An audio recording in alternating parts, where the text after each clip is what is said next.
but I was happy. Her being angry gave me a reason to approach her later. Hi, June. I'm Iris. I'm so glad to be your assistant in the music class. Hopefully, we can also be friends. She and her friends burst into a long, loud laughter that made me wonder what was funny in what I said. I asked her if my words were funny, and what I received was a resounding slap that left me perplexed. How dare you? You're so bold coming before me and asking to be friends. Did you lose your senses? I was taken aback. How could she slap me? You have no right to slap me, June. I didn't say anything wrong. That seemed to make her even angrier, as she landed another stinging slap on my cheek. My face was burning. I tried to speak again, but they all pounced on me and began hitting me. We were in an empty class. The school doors were soundproof. As I stare at the lady in front of me, memories flood my head, and I know I'm surely not letting her slide. Not ever. Hi, I'm Iris. I'm a successful judge, aged 30 and married with a son. I was born into a home where we weren't so close to our parents. I have 3 siblings, 2 of which are older, but we still aren't so close to each other. My parents, before their death, didn't believe in being friendly with their children, as they thought it would only bring them disrespect. As a result of that, I couldn't tell anyone at home about being bullied at school. My life in junior high school was bliss, and I'd thought it would continue like that in senior high school, until I met June. June was the prettiest girl in our class, there was no doubt about it. Every boy wanted to be with her, and every girl wanted to be her friend. Of course, I was included. I adored June. Every day, I would stare at her, hoping for her to at least spare me a glance. But she never did, and I was too shy to approach her. Not just shy, I was also afraid that I wasn't in her league of friends. Yeah, June had her girls. 3 girls who were equally pretty. I won't lie, I'm not really beautiful. I mean, I'm not ugly, but I know I'm just an average beautiful girl. So, those and more helped me back from approaching June. Before I got into senior school, my parents had tried talking me into joining a singing academy, since I had a great singing voice. However, I used to tell them I wasn't ready. Well, that changed when I learned that June was in music class. I immediately told my parents I was going to join. The next day, during lunch break, I headed straight to the music room, got the form, and filled it. The classes were often twice a week. It was a Tuesday, and the classes were held only on Mondays and Thursdays, so I had to wait until Thursday. All I could think about was showing off my singing and getting June to be intrigued by my voice, which I thought would make her like me and include me in her circle. Thursday came and I got to the music room before anyone else. When June and her friends walked in, everyone went silent. I felt it. It made my heart dance. I imagined me being among them and getting such reaction from my mates. When it was time for practice, I noticed that June was in charge. The teacher even left her to us. She only selected the bad singers and made fun of them with her girls. I wasn't feeling good about it. I indicated that I also wanted to sing, and she allowed me. I could see it in her face that she was prepared to mock me. However, when I began singing, I could see the look of disappointment in her face. The teacher also walked back in and was shocked. Wow, you're the new student, right? You sing so well. I'll have to put you in charge. You'll assist June. I was stunned. It was only the first day and I'd gotten recognized. I turned to June and found her seething with anger. I knew she was vexed. I mean, I would be too, but I was happy. Her being angry gave me a reason to approach her later.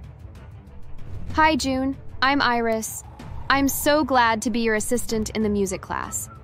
Hopefully, we can also be friends.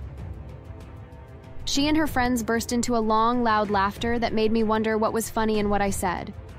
I asked her if my words were funny, and what I received was a resounding slap that left me perplexed. How dare you? You're so bold coming before me and asking to be friends. Did you lose your senses? I was taken aback. How could she slap me? You have no right to slap me, June. I didn't say anything wrong. That seemed to make her even angrier, as she landed another stinging slap on my cheek. My face was burning. I tried to speak again, but they all pounced on me and began hitting me. We were in an empty class. The school doors were soundproof, so no one could hear me. After beating me up, they locked me in the room, but luckily I managed to escape through the window. Because of the beatings, I sustained a black eye, broken nose and lips, alongside other injuries. I managed to go to the clinic where I immediately got attended to. After getting my wounds treated, I headed to the school's president to report what happened. June and her friends were summoned. I was shocked by their acting when the president asked why they beat me up like that. We would never do that. Ask anyone. We never speak to Iris. We're even in the same music class and she's my assistant. She got assigned today. Why would we hurt her like this? They started crying. I couldn't believe my eyes. They were crying and swearing and even requested for our classmates and other music students to be summoned. The president asked if anyone had ever seen us together, and they all responded that they haven't. Some even said I might have done that to myself, and pinning it on June was my plan because I hated her. I couldn't believe my ears. No sound had ever annoyed me more than that of June crying. How could she be so cruel? Eventually, the case was dismissed, and the president made me apologize to June. Of course, I did. There was no proof that I was being truthful. When I got home, my parents asked what happened, and I couldn't find an explanation. I knew they also wouldn't believe me if I told them someone had beat me up because she was envious of me. So, I simply told them I got into an accident. Of course, they didn't ask any more questions. They were careless like that. You'd have thought June would stop after that day. Well, I also thought so, but she didn't. Every day of my life in school, she tortured me. She did it in such a way that no one would ever believe if I told them it was her. I had no choice but to keep taking it in.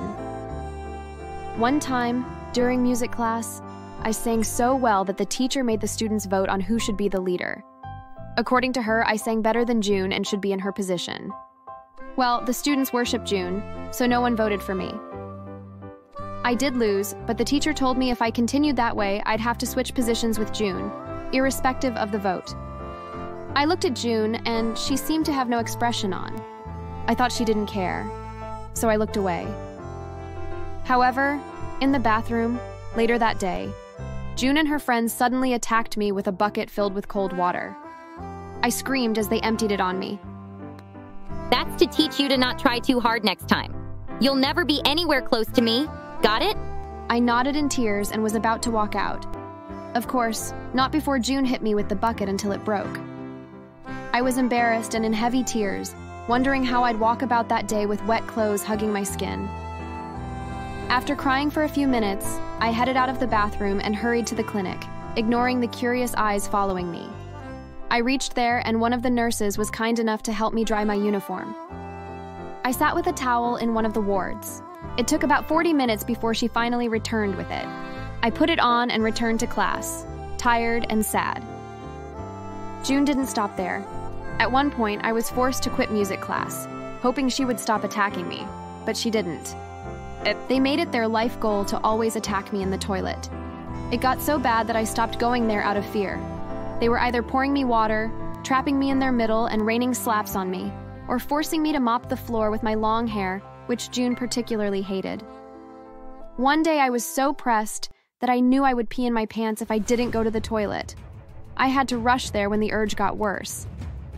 Luckily, they didn't follow me, or so I thought. After easing myself, I tried to leave, but the door was locked. No matter how much I tried to open it, it didn't budge. Panic gripped me. Now it would have been quite manageable if I was alone. However, I suddenly saw huge cockroaches crawling into the bathroom from below the door.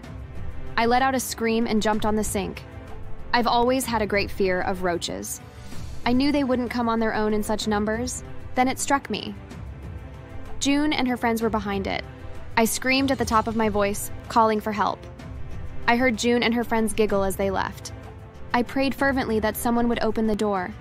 However, I heard people scream and move away whenever they got close to the door, and I knew I'd be there for a very long time.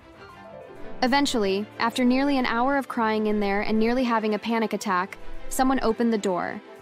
It was a teacher. I couldn't be more grateful as I ran out, panting heavily. Once, I'd asked June why she was still bullying me even after I'd left the music class. It's fun bullying you. I don't forgive anyone who thinks they can surpass me. I'm going to give you a permanent injury before I leave here. 2 years passed and we got into our final year in high school. Of course, June didn't stop bullying me. I would tell my parents, but they wouldn't care. It was also shameful to tell them I was being bullied. My elder siblings barely spoke to me, so I couldn't tell them either. I suffered it all alone. 1 week after our final exams, I couldn't wait to be finally free from June and her friends. I'd thought she'd forgotten her promise about giving me a permanent injury, and I wanted the days to go by faster. However, it didn't happen. On our prom night, I was forcefully taken into a dark room. No one noticed me being dragged away because June's friend who took me had a knife pointed to my stomach, daring me to scream. When we got into the room, I couldn't see anyone. In that dark room, I was pounded. The beatings came from all sides, and I couldn't tell who. I passed out there and woke up in a hospital. Due to how severe my injuries were, I had to limp on my right leg for the rest of my life. Now, after 15 years, standing in front of me was June, a criminal guilty of arson, waiting to be judged by me. Seeing her pleading eyes, I smirked. From the case, I realized June hadn't changed from her old ways. From what I gathered, she was dumped by her boyfriend because of how she had been bullying his disabled sister when she came to visit, and all attempts to stop her failed. When they broke up, June came back and set his house on fire. I knew I had to take my revenge for what June did to me, and this case was the perfect opportunity. Miss June, the court finds you guilty, and hereby sentence you to 40 years imprisonment with hard labor and no chance to be bailed or fined. I saw the perished look in her face as she lost her balance and fell.